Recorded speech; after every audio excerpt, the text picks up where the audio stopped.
¿cuál es mi propósito en esta vida? Propósito en esta vida. Hay tantos propósitos, iglesia. Hay tantos propósitos que tenemos por delante, trabajos, ¿verdad? Proyectos, familias, provisión, vacaciones. Pero realmente, ¿cuál es el propósito para mi vida de Dios? ¿Sabéis? Hace cosa de el 2015 nos fuimos a vivir a Alemania con mi mujer y Elías. Sofía todavía no había nacido. Sofía estaba ahí dando vueltas por el espacio todavía. Y fuimos con Elías y Rodi a Alemania a trabajar. Fue un tiempo complicado por el trabajo aquí en España. Y me acuerdo que llegamos a Alemania y era tan diferente todo. Aparte ya del idioma, que aquello ya es una locura, el idioma es bonito, pero es muy difícil. Aparte el clima, la cultura, las expresiones de la gente. ¿Cuántos aquí hay que no son españoles de raíz? ¿Cuántos hay que están de fuera? Y el choque cultural ya es importante, ¿verdad? Ya cuando uno viene de otro país hablando español, pues en Alemania, incluso ya con el clima y con todo lo que comporta, fue complicado. Y por mucho que uno hablara alemán perfecto, se notaba que era extranjero. Se notaba, ¿sabes? Era algo. Entonces fue un proceso bonito, porque también vimos muchas cosas, aprendimos muchas cosas. Una mentalidad tan diferente, la latina, española, latina, que somos parecidos a los del norte, a los anglosajones, muy diferente. ¿Qué quiero decir con esto? Que aquello parecía un mundo dentro de otro mundo.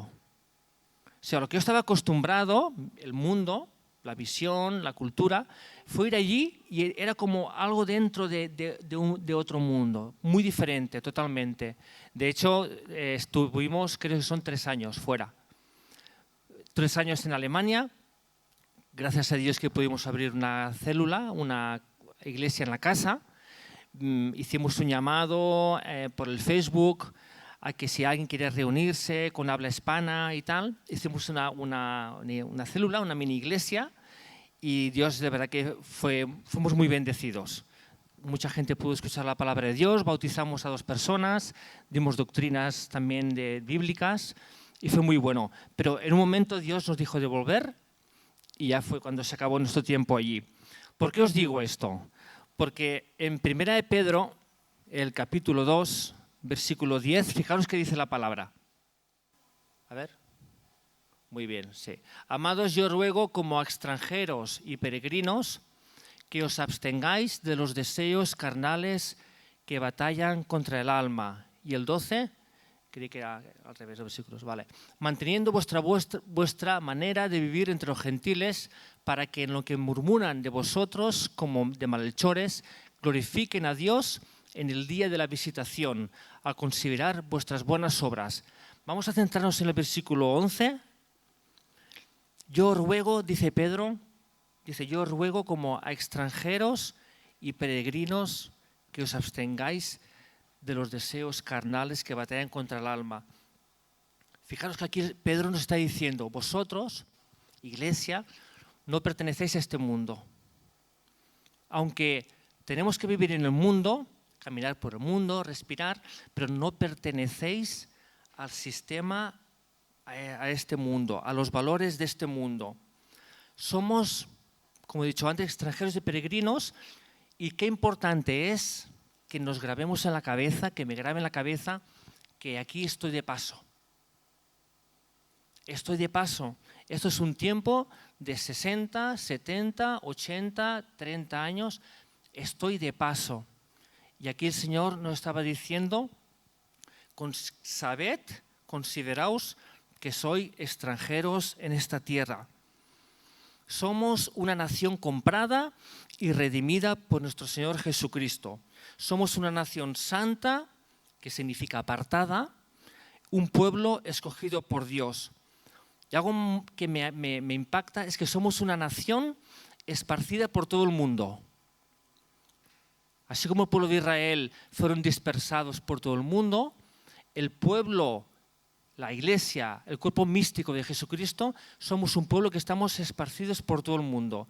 O sea, tú tienes un hermano o una hermana china, hermana en la fe, no te entiendes con ella para nada, pero alguien que tenga al Espíritu Santo en su interior, os entenderíais perfectamente sin palabras, porque es tu hermano en la fe. Tenés hermanos en Bolivia, tenés hermanos en la Antártida, tenés hermanos en África. Somos una nación que estamos esparcidos por el mundo hasta el día en que nuestro Señor Jesucristo nos venga a buscar todos juntos. Si Cristo es tu Señor, no perteneces al sistema de este mundo. El propósito de tu vida, iglesia, es ser luz donde estemos. Vamos a ver un versículo que es, creo, donde se basó Pedro, y está en Juan 17. Fijaros el Señor Jesús cómo lo dice claro. Juan 17, 16. Dijo Jesús, no son del mundo, como tampoco yo soy del mundo. Y el 17, santifícalos en tu verdad, tu palabra es verdad. Él oró al Padre, Padre, no son del mundo, como yo no soy del mundo, ellos no son del mundo. Está diciendo, santifícalos en tu verdad. Tu palabra es verdad. Como he dicho antes, aquí el mundo significa costumbres, valores. Hoy en día, por desgracia, el mundo, ¿por quién está dominado? El mundo que significa la educación, la política, el cine, la música, la diversión. Todo está gobernado e influenciado por el espíritu del enemigo de nuestras almas, por el enemigo de Dios. Todo este sistema está enfocado a ir en contra del Evangelio, a ir en contra de Dios. Y se podrá disfrazar de religiones, de budistas, se puede disfrazar de lo que quieras. El propósito es dispersar la luz de Dios. Cuando dice que el Señor, no son del mundo como yo tampoco soy del mundo. Santifícalos en tu verdad. Tu palabra es verdad. ¿Sabéis qué significa la palabra santificar? ¿Sabéis qué significa? Apartar. Está diciendo, apártalos en tu palabra. Sepáralos del mundo con tu palabra. Tu palabra es verdad. Y lo que es la palabra de Dios, familia, lo que hace es santificar, separar nuestras almas de lo que contamina el espíritu. ¿Me entendéis? ¿Me hago entender? No sé, a lo mejor me repito. Fijaros que dice, cuando el Señor está orando, santifícalos en tu verdad, está diciendo, sepáralos del mal con tu verdad. Vamos de nuevo al versículo principal, 1 de Pedro 2:11. Fijaros aquí qué palabra he encontrado que me ha llamado la atención. 1 de Pedro 2:11 dice que os abstengáis de los deseos carnales que batallan contra el alma. Y he buscado la palabra batallar en el diccionario y significa una palabra griega que significa estrateuomai, que significa servir en una campaña militar. O sea, la palabra batallar, os abstengáis de los deseos que batallan contra el alma, significa servir en una campaña militar. O sea, está diciendo que os abstengáis, que nos abstengamos de los deseos carnales que hacen guerra contra el alma. O sea, hay una batalla, como hemos dicho muchas veces, hay una batalla en nuestro interior que está en lucha contra las cosas de Dios. Y vamos a ver cuáles son esos deseos carnales que batallan contra el alma. Cuando pensamos en deseos carnales, lo primero que nos viene a la mente principalmente es pues, sexualidad, ¿verdad? Lo primero. Pero hay más cosas aparte de la sexualidad. Y vemos en 1 de Juan 2:16, vamos a ver cuáles son esos deseos carnales que batallan contra el alma. Dice, pues todo lo que hay en el mundo, los deseos de la carne, los deseos de los ojos y la vanagloria de la vida no proviene del Padre, sino del mundo. Os voy a leer otra traducción que dice: pues el mundo solo ofrece un intenso deseo por el placer físico, aquí entra todo tipo de placer físico, después un deseo insaciable por todo lo que vemos, o sea, la vanidad. La vanidad, yo tengo una tele así plus 4K Ultra, ostras, ahora ha salido la 8K y encima que tiene un conector, me la voy a comprar. Ahora tengo el coche tal, pero y me va de maravilla, pero es que ha salido otro que me encanta y el que el vecino también tiene uno parecido y entonces le voy a chinchar y me voy a comprar, si puedo. Es lo que es un deseo intenso por todo lo que vemos y el orgullo de nuestros logros y posesiones. O sea, todo esto es esos deseos que batallan contra nuestra alma. Placer físico, una vanidad y un deseo por todo lo que vemos y el orgullo de lo que yo soy, de lo que he hecho y de lo que he logrado, ¿no? Os ruego, hermanos, como a extranjeros y peregrinos, que os abstengáis de los deseos carnales que luchan contra el alma. Y realmente, ¿cómo yo me abstengo de esto, ¿no? Porque muchas veces podemos luchar y siempre caemos en lo mismo. Y lucho contra esta debilidad y lucho contra esa ansia que tengo de conseguir algo, pero es que no puedo, es que me vence. Pues os voy a dar esta mañana una solución bíblica y es que no se puede vencer el mal simplemente renunciando a él. Es imposible vencer al mal simplemente diciendo no lo voy a hacer, no lo quiero hacer y es como que ya no existe. No se puede vencer al mal. Existe la ley de la sustitución. Yo dejo de hacer el mal o de hacer eso que me perjudica y que ofende a Dios, pero debo llenarlo con la palabra de Dios que transformará el vacío que deja ese pecado o esa debilidad en mí. Es contrarrestar la suciedad de este mundo con la palabra de Dios y la oración. Fijaos que la ley de la sustitución es lo que hizo Jesús en la cruz por nosotros. Él murió en la cruz por nosotros y nos sustituyó en la cruz. O sea, yo acepto al Señor Jesucristo y Él viene a mi vida, Él me entrega su inocencia, yo le entrego mi pecado. Es la ley de la sustitución. Jesús me entrega su inocencia y yo le entrego mi pecado. Y realmente, Iglesia, a veces queremos vencer algo, alguna debilidad, simplemente así, queriendo renunciar y queriendo como que no existiera. Pero qué importante es el poder tener estos tiempos de intimidad con el Señor, de leer su palabra, de estar orando. Y hay un bombardeo tan intenso sobre las vidas de los hijos de Dios que Jesús nos dijo en Mateo 26, 41. Dice, velad y orad para que no entréis en tentación. El espíritu a la verdad está dispuesto, pero la carne es débil.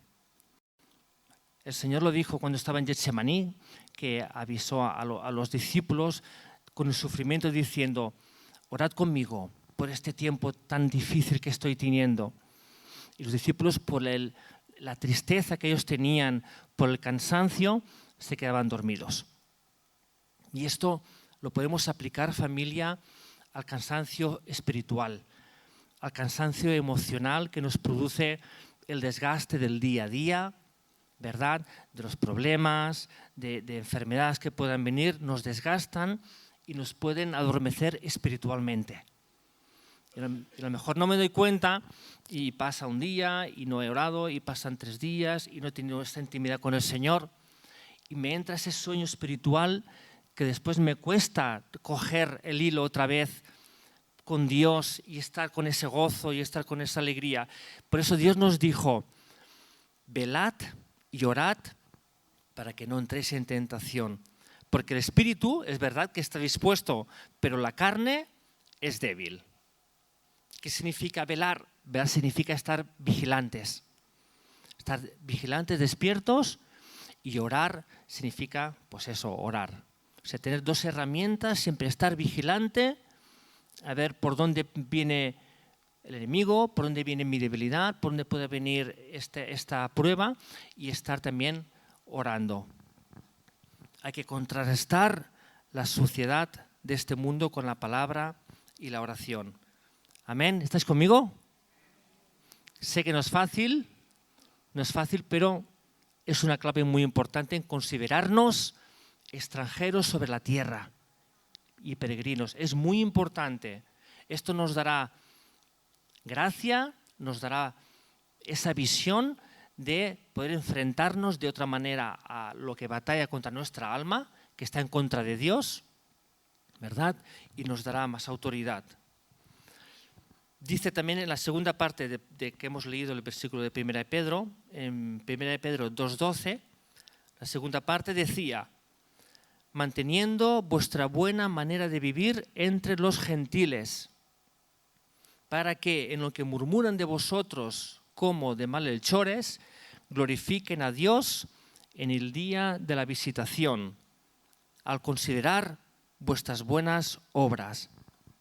Como hemos dicho antes, el versículo 11 nos habla de identidad y de la lucha, pero aquí estamos viendo cómo se nos exhorta como iglesia a mirar hacia afuera, a mirar no solamente de la iglesia para hacia adentro, a mirarnos los hermanos unos a otros, que es cuando vienen malos entendidos y cuando vienen problemas, sino que la iglesia estamos hechos para mirar hacia afuera, tener comunión, conocernos, amarnos, pero también enfocarnos hacia afuera, entre los que viven a nuestro alrededor, entre los gentiles. Vamos a leer, no quites, porfa, Ana, el 12, el versículo 12. Vamos a leerlo un poco al revés, ¿vale? Un poquito al revés, así parafraseando. Dice: a considerar vuestras buenas obras, ¿quién es? Los gentiles, los que no conocen a Dios, que a considerar vuestras buenas obras glorifiquen a Dios en el día de la visitación. Aquí está hablando de que los que están a nuestro alrededor, los que viven a nuestro alrededor, vecinos, familia, compañeros de trabajo, compañeros de estudios, llegará un día en que al ver nuestro ejemplo, nuestra actitud, nuestro modo de vivir, ellos algún día puedan conocer a Dios. Porque si alguien glorifica a Dios en el día de la visitación, significará que estará con Dios, al considerar nuestras buenas obras. No está diciendo que aquí cuando venga el Señor en el día del juicio final, vendrá el Señor a la tierra, a los que son de Él, nos iremos con Él, a los que no son de Él, nos irán con Él, y los que no se van con Él glorificarán a Dios por lo que hicimos nosotros en la tierra. Que está diciendo que verdaderamente habrán personas que en el día de la visitación, al considerar nuestras buenas obras, van a aceptar al Señor Jesucristo. Van a aceptar al Señor Jesucristo. En Proverbios 29, 18, fijaros que nos dice la palabra. Proverbios 29, 18, dice: donde sin profecía el pueblo se desenfrena, mas el que guarda la ley es bienaventurado. A mí por esto me gusta mucho comparar versiones bíblicas, porque hay mucha riqueza y hay palabras fieles. En esta traducción que yo he cogido, que es la NTV, dice: donde no hay visión, el pueblo se extravía. No hay orden. Dichosos los obedientes a la ley. O sea, donde yo no sé a dónde voy, si yo no sé dónde voy, allí habrá una debilidad. Si yo no sé dónde voy, me voy a cansar. Si yo no sé dónde voy, me voy a desanimar. Si yo vengo a la iglesia porque estoy convencido, porque amo a Dios, porque quiero seguirle, quiero escuchar su palabra, esto está bien. Pero el fin es tener esa visión. ¿Para qué voy a la iglesia? ¿Cuál es mi propósito en la tierra? ¿El por qué yo estoy aquí? ¿Qué quiere Dios de mí? Y la visión principal para ti y para mí, querido y querida, es la gran comisión. La visión principal para nosotros es la gran comisión. Estamos hechos para ser casa de Dios y puerta del cielo. Casa de Dios y puerta del cielo. Hay una visión para tu vida y para mi vida. Entender que estamos de paso, que tenemos que esforzarnos para ser cada vez más libres de lo que no agrada a Dios y ser luz a este mundo. Como he dicho antes, si Cristo es tu Señor, no perteneces al sistema de este mundo. El propósito de tu vida es ser luz donde estés y donde yo esté. Algo que también nos pasa y me pasaba, es que cuando he escuchado hablar de misioneros, me parecía a mí que era como un área aparte en la iglesia, ¿verdad? El área de alabanza, el área de los niños, el área de tal y el área de las misiones, de misioneros. Pero ¿sabéis algo? Escuchamos hablar a veces de misioneros, hermanos que se van a otro país a predicar el evangelio. Lo vemos en general como un área más en la iglesia. Pero la realidad, familia, es que tú y yo somos misioneros en la tierra donde Dios nos ha puesto. O sea, tú eres una misionera. Tú eres un misionero donde Dios te ha puesto. No hace falta irme a África, ni hace falta irme a Rusia ni a Ucrania para ser misionero. Somos misioneros, ¿por qué? Porque tenemos una misión de llevar las buenas nuevas a aquellos que no lo tienen. Yo puedo ser misionero de alguien que vive a 3 metros de mi puerta. Puerta de mi casa, la puerta del vecino, yo soy misionero para esta persona que vive a 3 metros. Tenemos que entender que tenemos la misión de proclamar las buenas noticias de Jesucristo, de libertad y de salvación. ¿Cuánta gente, piensa por un momento, cuánta gente está a tu alrededor que eres una llave única y especial para esa persona? Pensemos en eso, tú y yo somos llaves únicas para entrar en los corazones de las personas. Tenemos un círculo de personas, como he dicho antes, bien sea en el trabajo, bien sea de vecinos, bien sea familiares que no conocen al Señor, bien sean compañeros en el supermercado, gente que conocemos.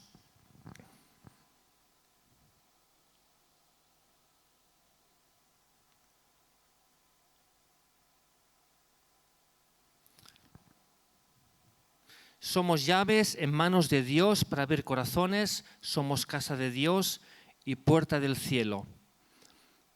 Y ahora te voy a decir todavía algo más que todavía es una realidad, pero hay que creerla.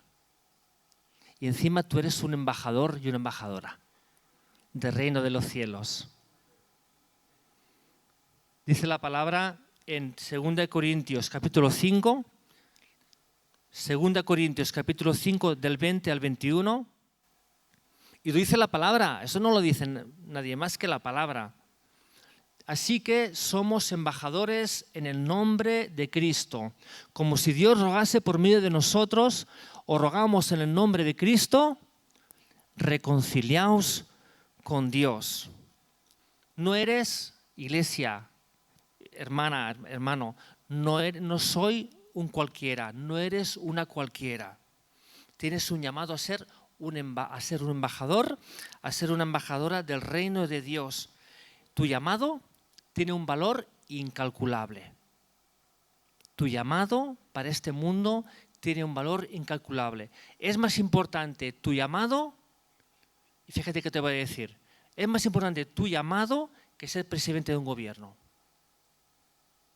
Es más importante tu llamado que ser un hombre de los ricos o mujer más ricos del mundo. Piensa en eso. ¿Sabéis por qué lo digo? Porque dice la palabra en Isaías 40, versículo 8, dice que la hierba se seca y las flores se marchitan, pero la palabra de nuestro Dios permanece para siempre. La hierba se va a secar, la flor se va a marchitar, mas la palabra eterna de Dios vivirá para siempre. El llamado de Pedro Sánchez se va a secar, se va a marchitar, se va a olvidar. El llamado de Joe Biden se va a secar, se va a marchitar y se va a olvidar. Pero la palabra que vive en tu corazón y que es eterna y que la puedes expandir, que la puedes tirar, que la puedes lanzar a los corazones que viven a tu alrededor, ese efecto que va a hacer en el corazón será un efecto eterno. Porque tú eres un hijo, una hija de Dios que trae buenas nuevas y serán de un valor incalculable, eterno. Dios, cuando nos presentemos delante de Él, todo va a ser quemado por el fuego, nuestras obras, nuestras buenas obras, solo va a permanecer aquello que hagamos por amor a Él. Aquello que lo hagamos, dice la palabra, en la fe que obra por el amor. Todo se va a quemar, las posesiones, la belleza, el dinero, tu cuenta bancaria, todo va a desaparecer. Solo va a permanecer la palabra que está en ti y que compartas a los demás. Yo creo que si tuviéramos esta revelación de verdad, de que en mi mano está el alcanzar a otras personas para que sean salvas eternamente, yo creo que empujaríamos todavía mucho más. Y es mi deseo que Dios me siga revelando, que Dios nos siga revelando, que nos empuje, no para condenar, ni mucho menos, Iglesia, simplemente para animarnos a compartir el Evangelio a los que están a nuestro alrededor. Y a veces, como decía, no sé si era San Francisco de Asís, me parece que era, si me equivoco me lo decís. Él decía: comparte el Evangelio en todo tiempo. En todo tiempo, comparte el Evangelio. Y si tienes ocasión, habla. ¿Entendéis? Con nuestro ejemplo, compartamos el Evangelio con nuestro ejemplo, con nuestra manera de vivir, nuestra manera de hablar, nuestra manera de tratar a la gente, de ayudar, de ser ejemplos. Y en algún momento vendrán a decir: oye, tú, ¿cómo es que eres así, tan especial? Ese gozo que tienes, esa manera de ser, esa sonrisa constante, ¿cómo es? ¿Qué te pasa? Y es el momento entonces de hablar. Amén.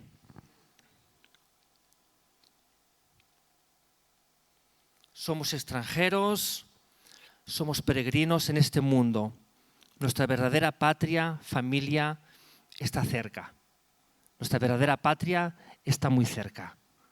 Estamos aquí de paso y dice, como dice la palabra, seamos luz, peleemos contra todo lo que contamina nuestro espíritu, seamos luz allí donde estemos y vamos a ver una gran cosecha de almas.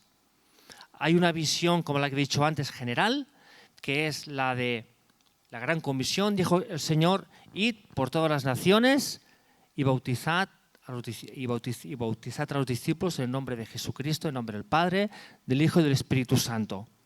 Es ir a las naciones, a tu nación, a tu bloque de pisos y proclamar el Evangelio, ser ejemplo. Y después, si hay que hablar, hablemos y seamos luz. Este es el mayor propósito que tenemos aquí en la tierra, aparte de ser transformados a la imagen de Jesucristo. Ese es el primero.